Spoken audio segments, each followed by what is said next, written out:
your safety, and it's really bad. Now, in the infamous words you've heard before of Rahm Emanuel, he said, never let a crisis go to waste. We've seen time and time again tragedies being used as a rallying point or catalyst for the government to enact new laws that take away our freedoms. And of course, only for our safety, right?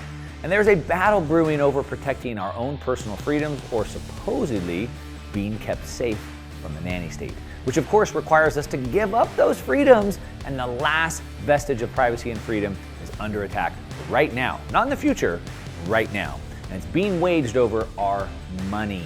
Now, the FTX scandal and regulations around cryptocurrencies, they're a big distraction. Sleight of hand like magic. Now, this omnibus bill, the fighting in Washington, it's all a distraction. So in this video, I'm gonna break down the fast-moving target that the government is coming for. That will be what I'm calling the final stand. If we lose this last hold, our freedoms are gone. I'm gonna break down how we got here, what tools and tricks and narratives they're using right now, what's at stake and on the line with our money, economy, privacy, and freedoms, and how we push back and win. So let's go. All right, welcome back. If you're new to the channel, my name is Mark Moss. I make these videos to change the way you think about money. And as people in my comments have been telling me, not just change the way you think about money, but also data, metrics, and the narratives that are being spun. Now, I got a serious video today. There's a lot of bad things happening. I believe in hope and prosperity. I believe we will win, but we cannot have our heads in the sand. We have to know what's coming if we want to deal with this correctly. Now, the good news is we're all going to make it. You're paying attention, I'm paying attention. Together we are going to navigate this, and there's a lot of hope and prosperity. I do want to say, if you'd like to find out how you can work with me in 2023, I have multiple ways I help people build, grow, and protect their wealth. There's a link down below in the description. You can just check it out if you'd like to find out how to work with me in 2023 to build, grow, protect your wealth, and of course, navigate all of this that's going on. All right, let's talk about going back a little bit in history to give you a little bit of perspective of how we got here first. All right, now here we have President Johnson, or as he was affectionately called, Landslide Johnson. Now, why would he be called that? Well, we know more about this president than most any other president. There was about 3,000 pages of biography that were written about him in multiple books. And if you read the books, if you read the biography, you'll find out that it's pretty evident that he might have been the most corrupt president, at least at that time. I'm sure he's been surpassed at this point. Countless stories that document this, including he was very well known for walking around and handing out bags of cash, like literally, like bags of cash to other politicians, buying favors and things like that. And he got his infamous nickname Landslide Johnson because he stole the election. Now, this whole thing about election, fraud or whatever it's nothing new. It's been going on for a long time.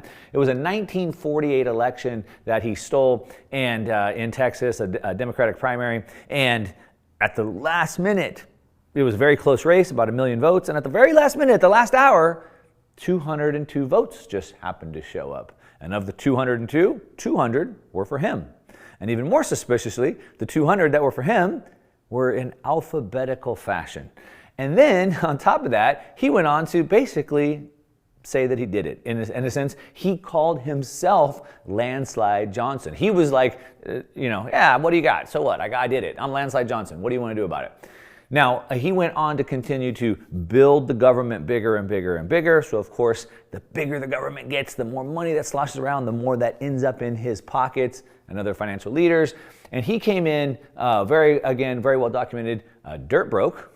And by the time he left office, he spent 30 years in political office. So he came in dirt broke, served as a public servant on a public servant salary, and he left office with $100 million worth. Now, how do you do that on a public servant salary? Private sector, people work 30, 40 years their whole life and they end up broke, much less $100 million. So you can see right here how he earned his nickname, The Years of Lyndon Johnson. The monumental biography of Lyndon Johnson, like I said, documented all this. So you can go research that on your own if you want to get more detail about that. But this is kind of a turning point where things really started to turn. Now, I believe there's always been corruption. You can go back as far as history as you want. but it seems to be getting worse because it builds on top of each other, and that's what we're going to get into. Now, they've started to now normalize this. Normalize theft, normalize grift, normalize lies, normalize all of this stuff, and we're going to take a look at that. And so we can see it all over the place. So for example, the United States government, both sides continue to get more and more corrupt, and some of what they do is they, rules for thee, not for me. They pass these rules that they exempt themselves from this. Of course, very well known, Congress gets to do insider trading. Poor Martha Stewart, she had to go serve prison time because she might have accidentally traded some stocks on insider information, but yet Congress gets to do it all the time, which is why we see more public servants like Nancy Pelosi beat every Wall Street investor. She's like the smartest quant trader in the world, apparently, because her portfolio outperforms everybody. Or maybe it's the information that she gets. And of course, you and I, poor Martha Stewart, we're not allowed to do it, but they are. They've exempted from this. Of course, they have loopholes. Now, over and over and over and over, there's been laws to try to close this down. And of course, they keep it open every single time. And it just continues to be that way, continues to pass rules for other people, but not for themselves. We saw here, members of Congress and their staff were exempt from Biden's mandates. I'm not going to say that word, but exempt from Biden's mandates. And so, again, pass all these rules for other people, but not for ourselves. And so the people see this, right? We see them getting rich off this information, passing laws like Nancy Pelosi's famous trip to Taiwan with her son that just happens to be in the microchip industry, and her husband, Paul Pelosi, just happened to benefit from a massive stock investment into microchips when she made her trip to Taiwan. I'm sure it was just all coincidental, but the people see this, right? And we get angry about it, right? And we can also see this revolving door where people work for the government, they work for the FDA, and then they go work in pharmaceuticals or in food. And then they go from pharmaceuticals and food back to the government and pass more laws to protect themselves, or banking, Goldman Sachs, and there's this revolving door, private and back and forth. And now what we're witnessing, and it's always been done, but we're witnessing on a scale we've never seen, is now we're at a point where they're using political power against their opponents. Now, this is stuff we've seen in, Venezuela, Ukraine. Zelensky, of course, jailed his democratically elected leader that was there before him. And you see this in banana republics, and now it's happening in the United States. Now, on top of it, the administrative state of the government has continued to grow. Now we have, attorneys and regulators and consultants all throughout the government, making it harder and harder and harder to get ahead. All right. Now, I want to be clear. This is not about right or left. I do not like to identify myself with any political party. I'm happy to be critical of both. I believe in more freedom and less government. I don't know which party fits into that bucket, so I'm happy to be critical of both. But really, what's more important is that there is no right or left here. Now, there is right or left fighting. Sure, the Dems and Repubs, they want to fight all the time. They want to point the finger at each other. There's plenty of fighting to distract us. That's how magic works, right? Sleight of hand. Look over here while they do this over here. But we need to be aware of that distraction because, again, like I said, it's not right or left. What it is it's us versus them. It's the people versus the government, all right? That's what they're trying to distract us from. We want to rah, rah, rah, I'm on my team, you're on your team. No. The reality is we're together and it's the government. Now we can see this over and over. Here's an article from Catherine Austin Fitts. She used to be the former Assistant Secretary of Housing, and she says that we're talking about a new rule from the Federal Accounting Standard Advisory Board, another big board, FASAB. Rule 56 took government accounting dark. Now, the government's for the people by the people. We're supposed to control it and see it and hold them accountable, but they took the government accounting dark. She says, quote, if you look at the FASAB Rule 56, it was approved by both the Trump administration and the bipartisan Congress on the same week that everybody was screaming about Judge Kavanaugh. Remember Judge Kavanaugh getting elected, and supposedly all the way back when he was in college, he had some inappropriate relations, whatever, supposedly. So everyone's fighting about that, talking about that. At the same time, bipartisanly, they're shoving these new regulations in that give them all this secrecy and all this privacy to, funnel more money into their pockets. She goes on to say that at the same time everybody was looking like they were fighting, so everyone was looking like they were fighting, we actually had a bipartisan Congress. So they were actually agreeing to pass these rules for themselves. Why did both parties quietly pass FSAB Rule 56 that makes federal budgets secret? Well, since World War II, we've been building secret financial operations. Secrecy, keep going back to that word, secrecy is a huge financial addiction. Congress does not see a way to kick the can down the road without becoming more extreme in tactics. So in order to keep the charade going, you have to keep going, right? Once you start telling a lie, you've got to start telling more and more lies. So you can't continue to kick the can down the road unless you become more extreme in the tactics. The FSAB 56, she calls it the secret money for secret armies. Secret armies. What are these secret armies? Like the intelligence community and what they're doing. Now, why is this? We can see, again, bipartisan. So I just did a video, we'll link to it up here, about this new government spending bill. Rand Paul calls it the abomination, the omnibus bill. And look, both sides are doing this. McConnell, the Republican, supposedly supposed to look out for one side. He stabs the rest in the back, and he just go ahead and speeds up the bill with the Democrats. And so, sure, some Republicans are fighting, and it looks like there's something going on there, and they're looking out for our best interests, but really, they're all working on this together. All right, now that you understand that, let's move on to the bigger problem. The bigger the government gets, the bigger the grift gets. Now, I talked about in a previous video a concept called legal plunder, which was brought out by a book by Frederick Bastiat in the book called The Law, which again, I recommend everyone to go read. It's a very short book. Look, you read about an hour, you should do it. But legal plunder is basically a way where if I come and break into your house and steal from you, that's a crime. But if I can go lobby government to create a law that forces you to give me your stuff, then that's legal plunder. Now, legally, I've stolen from you as opposed to illegally stealing from you. Either way, I take your stuff, right? It doesn't matter. And so what's happened is, like I said, we've created this army of administrators in the government, and the entrepreneurs, you and I, we pay the vig, right? So if you want to create a business, you got to get licenses, and you got to pay permits, and you got to pay fees, and you got to pay taxes, and you got to pay this, you got to go hire the attorneys to write the thing and create the contracts for you, and you have to pay the army. That's the vig that we have to pay. And because of that, because we can see that government is enriching themselves and trading on inside information and passing laws against us, but not themselves, what do you think happens? Well, it creates a problem with trust. I've talked about this a lot. And we can see that public trust in government is at its lowest level it's been since Lyndon Johnson was president. Back to him. So we kind of had a peak in trust in government when he was in office. That was the high point of society. 75% of people in the United States actually trusted the government. And today we are at the lowest levels we've been at less than 20%. Less than 2 out of 10 people trust their government. And of course, why would they? We constantly see that the government's lying to us over and over and over, supposedly for our benefit, right? Like when Fauci said that masks don't work, and then he went back and said, no, we need to wear masks, and I was lying because, I didn't want them to run out, but I did it for your good. I lied to you for your good, right? Or now Twitter, the whole Twitter files came out. We see that the government has been using social media to censor and to control information, and they said, hey, yeah, of course we do that. We do it all the time. So how could we trust them? And of course, we can't, which is why it's at an all-time low. All right, now, this is the important part. They have to do this. They have to. If they want to hold on to power, because the people see it. Trust is at an all-time low.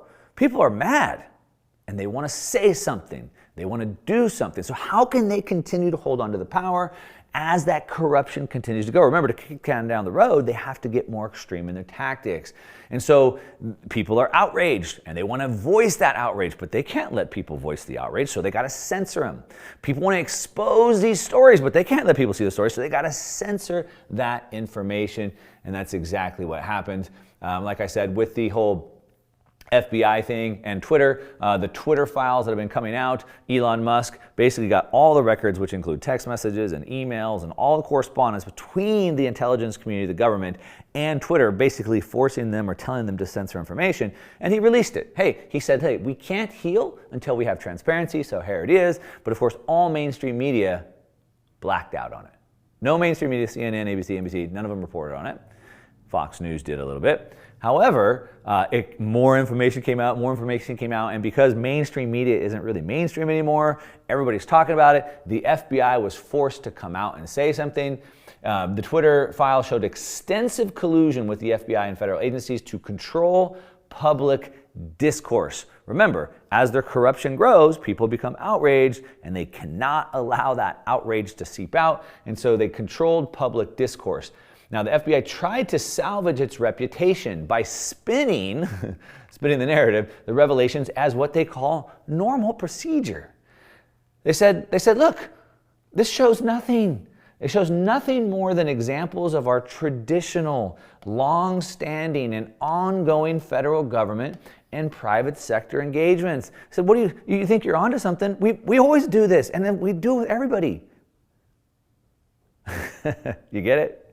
They always do that because that is how they can control or hold on to the power, constantly gaslighting us, telling us what you see isn't what you see, or it's really not what you think. They gaslight us, and they do it with surveillance, checking, watching everything. We're going to come back to that. But I've used this many times before. You know, good old Henry Kissinger here, who taught Klaus Schwab at the World Economic Forum, by the way. He gave us the attack vectors: who controls the food, controls the people, controls the energy, controls the continent, but the big one, who controls the money, controls the world. So those are three attack vectors, right? They're attacking food, they're attacking energy, but the big one is the money. And this is what we need to talk about right now. All right, this is the big attack vector, and this is the battle of our lifetime. Hey, just real quick while you're watching this video, hopefully you're enjoying it.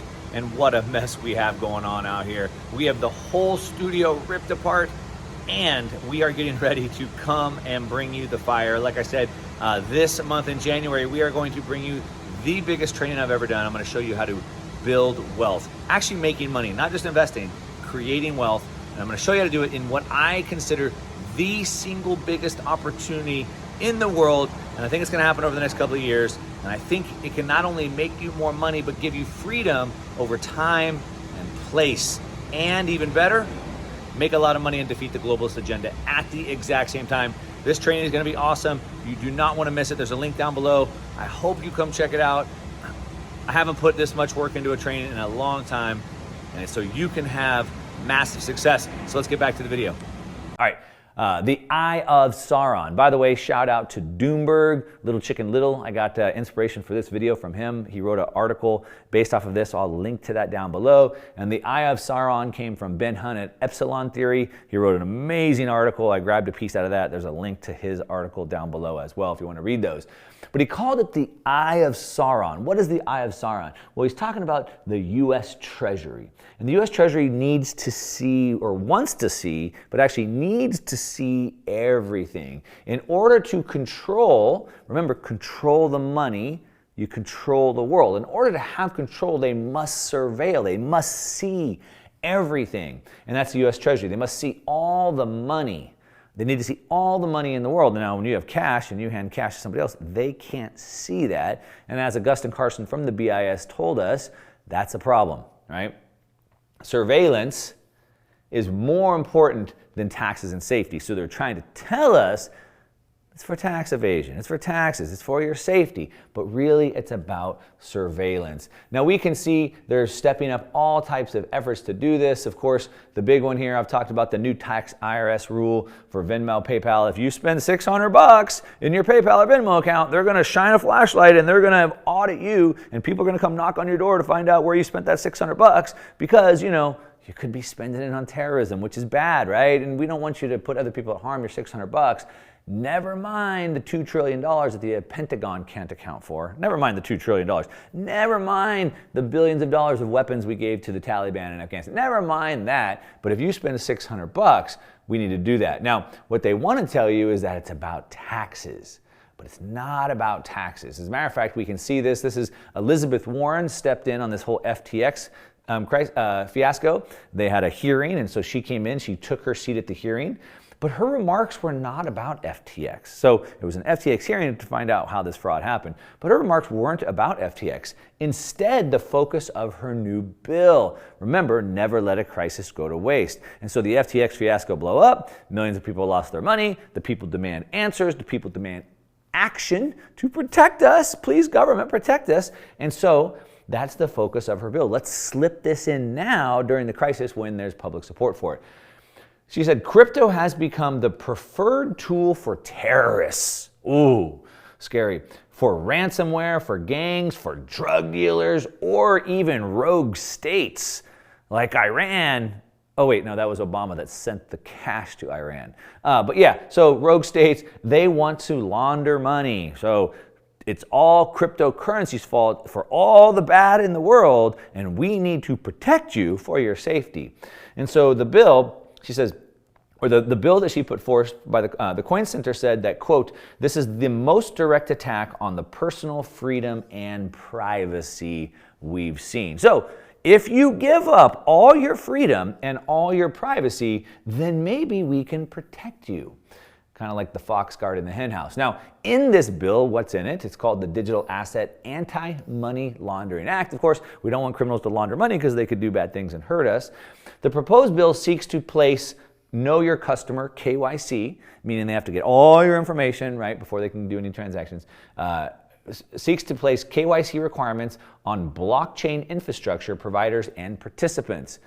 It goes on to say that including developers creating software for decentralized networks and even the miners and validators that support the networks, it would direct the Financial Crimes Enforcement Network, or FinCEN, Financial Crimes Enforcement, very, very scary and serious, to treat crypto wallet service providers, miners, validators, and other network users as, quote, money service businesses, and it would require KYC for participants along with requirements for AML, anti-money laundering. And so basically, if you write a piece of software, then you must be responsible to collect KYC, AML on every single person who might do a transaction through that software. If you create a wallet to store cryptocurrency and then I can go create 1,000 more wallets, somehow the person that wrote that software, that wallet provider, now has to be able to get KYC of every single transaction that goes through that wallet. Now the problem with this is it's not possible. And so if they put restrictions on technology that just isn't realistic or possible, then that means you can't have the software technology. But of course, it's done for your safety, of course. However, back to the article from Ben Hunt, Epsilon Theory, about the Eye of Sauron, he lays it out here, and he says, really all it is that they want to see all the transactions. That's what, he says, anti-money laundering AML regulations are about. That's what KYC is all about. That's what Foreign Bank and Financial Accounts FBAR is all about. That's what SWIFT is all about. That's what the Bank Secrecy Act is all about. He goes on to say, none of these programs are really about taxes. None of them are about taxes. What do they need your tax money for? They just print trillions of dollars. It's not about taxes. None of these programs are really about catching crooks. They're not about fighting terrorists. None of them are about that. No, they're the ones that fund terrorists and give them the weapons. Really, what it's about is information for information's sake regarding the greatest source of power in the world. And the reason of every government on earth, and he says it's the money. It's the money. What he goes on to say, the U.S. Treasury is the Eye of Sauron.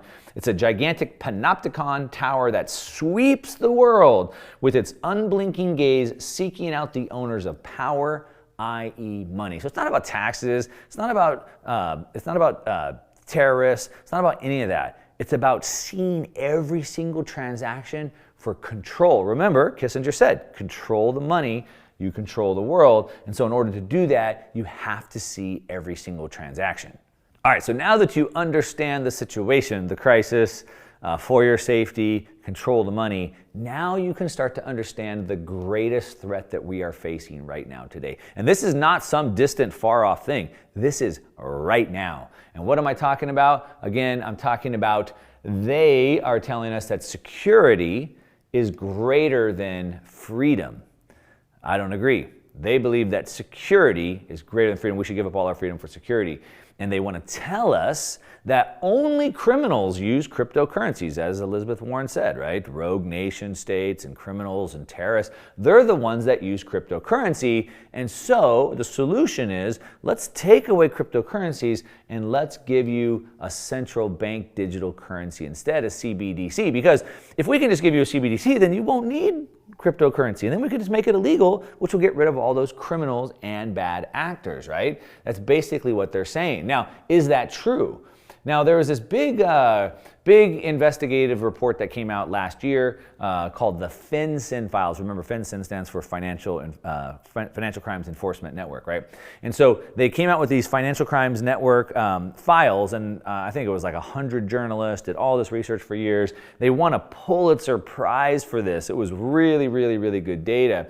And the expose revealed how a broken US-led enforcement system actually allows banks, not cryptocurrency, the broken enforcement system actually allows banks to continue to profit. So the banks don't just let it happen, the banks actually profit from moving trillions in actually dirty money. It's not cryptocurrency, it's the banks. And it's actually FinCEN that actually allows the banks to profit from moving the dirty money. Now we can go on and continue to see some of it, and I highly recommend just go read it for yourself.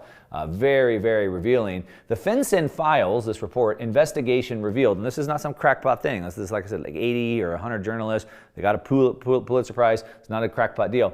The FinCEN files investigation revealed that 5 global banks, JP Morgan Chase, HSBC, Deutsche Bank, Bank of New York Mellon, continued to profit from suspect transactions even after they paid fines. So they already got busted by FinCEN. They had to pay fines, but they continued to do it anyway. Even after they paid fines to U.S. authorities for previous misconduct and in some cases signed deferred prosecution deals. So that means like, hey, we'll pay the fine, we admit it, and instead of you prosecuting us now, what we'll do is we'll say we won't do it again. If you catch us again, then we'll get that. So even though they signed it, they still did it anyway. It says here, laws intended to stop financial crimes have instead allowed it to flourish. And how banks that move dirty money can protect themselves by filing SARS, suspicious activity reports, that authorities are unlikely to read. And so the FinCEN files and all this stuff actually helps the banks to move dirty money for people because they're in the good old boy club. But you and I, with our $600 transaction on Venmo, heaven forbid, we could do something bad with it because, you know, we could fund terrorism, supposedly. Now, again, is it cryptocurrency that's the problem? We can see right here, this is from Chainalysis. I'm not a fan of Chainalysis, but they surveil, like the IFs on, they surveil the entire blockchain and they see all the transactions. And they put out this report and they said that illicit share, so the amount of cryptocurrency being used for illicit or illegal activities, the illicit share of cryptocurrency transactions from 2017 to 2021, and you can see that illicit share of transactions have actually gone down. They represent a very, very, very, just not even register as a drop in the bucket. So while Elizabeth Warren says it's all cryptocurrency's fault, look over here, they're the bad guys, let's use FTX as this problem. It's the banks that are the problem, and they want to usher in the CBDC that will only continue to lead to more corruption and control. Now, this is coming. Like I said, this is not a far off thing. This is right now. They want to control the payments. And we've seen this over and over. Of course, the Canadian truckers, I talked about that extensively. A mother donated $25 to, GoFundMe and got her bank account seized. We saw how they controlled payments. We see PayPal. PayPal teamed up with the Anti-Defamation League to make a list of extremists that we should shut off their bank accounts. And so again, these are not about laws, these are private companies that are controlling your payments. We can see here MasterCard in a way to give you personalized carbon footprint tracking. So now when you use your credit cards, it starts to add up your carbon footprint. And what happens when they finally put a law in that says you're only allowed a certain amount of carbon footprint? Well, then MasterCard shuts off your payments. Of course, I love this part here. Purchasing power plus carbon footprint tracking, a new way of thinking about payment rewards. So, hey, peasant, you're allowed only this much carbon. So, hey, you've eaten too much meat, or you've bought too much gas for your car, or you got a plane ticket this year. You've exceeded your carbon allowance. However, if you do these other things, we'll give you rewards, like more carbon credits. If you're good, we'll give you a couple extra carbon credits so you can enjoy your life. That's where we're headed. This technology is here. It's in place right now. We can see it being used in other areas. Gun control. I don't know where you sit on the gun control issue. It doesn't really matter. Gun control advocates are seeking to circumvent the process of legislators and courts. So the advocates want to get around those pesky laws and that pesky thing called the Constitution. Never mind the law of the land. us as a payment provider, we're going to get around that, and we're going to decide on the constitutionality of gun rights. How will we do that? Well, in the control over the flow of the money. So now MasterCard and Visa say, well, if the citizens can't acquire guns using traditional forms of payment, like a credit card, then maybe they can't have them. Sales could grind to a halt. And CBDCs will concentrate this enormous power formally and irreversibly. So if they control the money, they control what you eat, how you travel, what you buy. Without the freedom of payment, there is no freedom. I say it over and over. All right, so how do we protect this?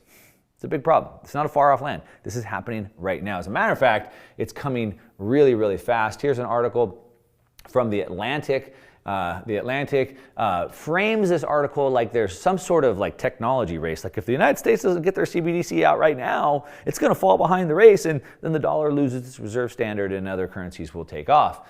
And so that's how they kind of frame it. They say, quote, while the world was busy watching the collapse of crypto exchange FTX, the U.S. Federal Reserve System made an important move. So again, while we were distracted with FTX, the Federal Reserve was actually doing something. What were they doing? The Federal Reserve surprised many in the audience by announcing that for the past several months, it had been developing a wholesale CBDC. Oh, surprise, surprise. Look over here, FTX. Oh, by the way, we've been working on a CBDC over here. For those who thought the United States was behind in this CBDC race, the news was welcome. The Fed explained that it has already completed stage 1 of its testing. Embedded in the tone of the article is a presumption of the inherent goodness of CBDCs.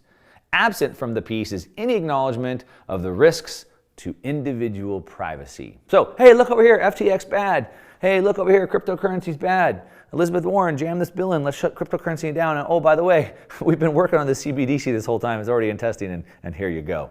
You see how that's working. This is not a far off thing. It is not compatible with freedom. There's another article here. This is from Bloomberg. Again, I'll link to his full piece below. Cato Institute is a libertarian think tank. And they said that central bank digital currencies and freedom are incompatible. They can't work together. They went on to say the truth is CBDCs are CBDCs are the government's attempt to protect its privileged position and exert more control over the people's money. Protect its privileged position. Remember, the more their grift and graft grows, the more they have to continue to get more extreme in the ways that they hold on to that power. This is a way to protect that. But money itself is not a public good. We, the people, have our own energy that we exert. We earn our money that we use to trade for other things. Money is not a public good. As a matter of fact, as they say, the fact that something called a CBDC even exists is as a payment innovation that occurred in the private market. It didn't come from the government. It's not a public good. The real danger in CBDCs is that there is no limit to the level of control that the government could exert over the people.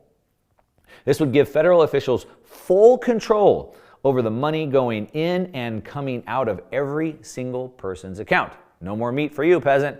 No more travel for you. None of those things. This level of government control is not compatible with economic or political freedom. There is no freedom without the freedom of money, which is again why control the money, you control the world. Freedom is essential. I always go back to this quote from Ronald Reagan. He said that freedom is never more than one generation away from extinction. We didn't pass it to our children in the bloodstream. Instead, it must be fought for and protected by every single generation and handed down to them to do the same thing. That means you need to raise your kids right. They have to take this on. Or one day, we're going to spend our sunset years telling our children and our children's children what it was once like in the United States where we used to be free. And so this is a fight that's on our hands right now. Now, how do we push back on this? Well, awareness, continue to talk about this with other people, share this, let them know the risks and the dangers that we have. You could try to write your local representatives and voice your opinions on that. There's still a chance there. And ultimately, we have another form of money that they cannot control. It's not government issued money, it's the people's money, and that's Bitcoin. Now, a lot of you guys are rolling your eyes. I get it, but I would ask you a question. You can tell me in the comments down below. If not Bitcoin, then what? Gold doesn't work in the information age. How do I send you gold over the internet right now? So if not Bitcoin, then what? You can answer that in the comment down below. All right, that's a wrap. Hopefully you enjoyed this video. And like I said, do not miss this opportunity to come join me in January. The biggest training I've ever done. I'm going to show you how to have financial freedom and freedom over tyranny of time and place in what I think is the single biggest opportunity that we're going to see over the next couple of years. And not only is it going to build, grow, and protect wealth and beat uncertainty, but it can beat the globalist agenda. Yes, you do not have to be a victim. Make more money, protect your money, and defeat the globalists. Come join me in this training that we're going to do in January. There's a link down below. Hope to see you there. Of course, as always, give me a thumbs up on this video if you like it. If you don't, give me a thumbs down. That's okay. At least leave me a comment why. And I hope to see you at the training. Click the link down below.